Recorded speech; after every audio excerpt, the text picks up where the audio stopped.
It is clear that Zimbabwe president is facing a whole lot of issues, starting from the monetary policies issue they have been having for so many years and trying to launch the ZIG 5 times, which failed in the past, and even when they succeeded at the 6th attempt, releasing the money and into the market, and the institutions are only releasing 30% of the money, hindering the circulation of this money, and the government taking stands against the illegal forest trader, thinking that they are the problems without knowing that the bank and the institutions are the bigger problems, and a whole lot of sanctions hanging around Zimbabwe. Is only normal that their government will be looking for other ways to make new friends, to break new grounds, to be able to navigate through some of their problems.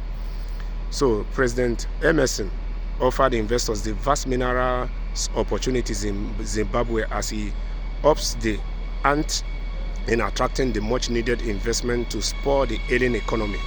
He was speaking at the inaugural 2024 Korea African Summit, which kicked off in Seoul on Tuesday, to expand economic ties and cooperation in such chain and development with the resources-rich countries. Delegations from 48 African nations, including 25 heads of state, are attending the Korea Summit. Addressing delegates, Zimbabwe president spoke highly of Zimbabwe's abundant mineral resources, among other opportunities. Me, I'm not against any president from Africa seeking to reposition their country or trying to show what their country can offer to make it lucrative for other countries or for investors to come in.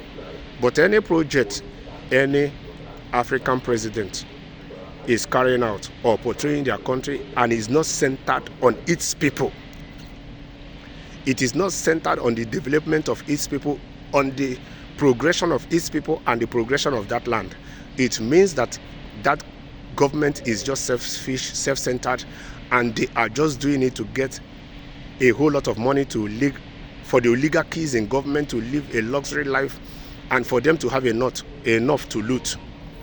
And we equally know that there's a whole lot of corruption cases hanging on the people in this government in Zimbabwe.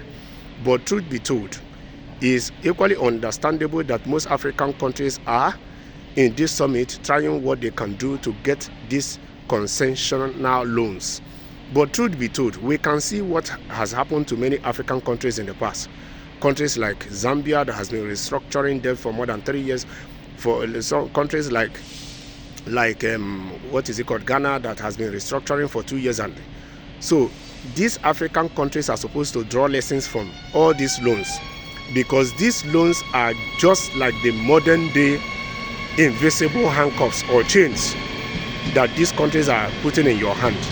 You have the resources, so if you are asking for loans, you have what they need, and they are desperate for these mineral resources because they want to use it in transiting to greener technology. It is for you to dictate the terms. It's not for them to come and dictate the terms for you because they are bringing the money. Yes, they can. If they think it's easy, why can't they go to countries like Australia that have vast mineral resources at work? But Africa, our leaders are so myopic that they can easily be manipulated because they are too greedy. They are selfish and self-centered. That's why it's always lucrative for all these leaders to easily think of Africa when it comes to mineral resources as the easy point. Because when they offer some of these, our greedy leaders, peanuts, they will fall for it at the detriment of the country. Yes, and in Africa, they will tell you children are the leaders of tomorrow. Which leaders? When the ancestors refuse to vacate the seat of power. When some of the ancestors want to die in power. Sometimes when they are making this statement, it's very, very, very funny, even though it's not funny. You are looting what is meant for 10th generations to come, as if you will take all this money to grave. One day you will still die and leave this world without taking a penny along with you.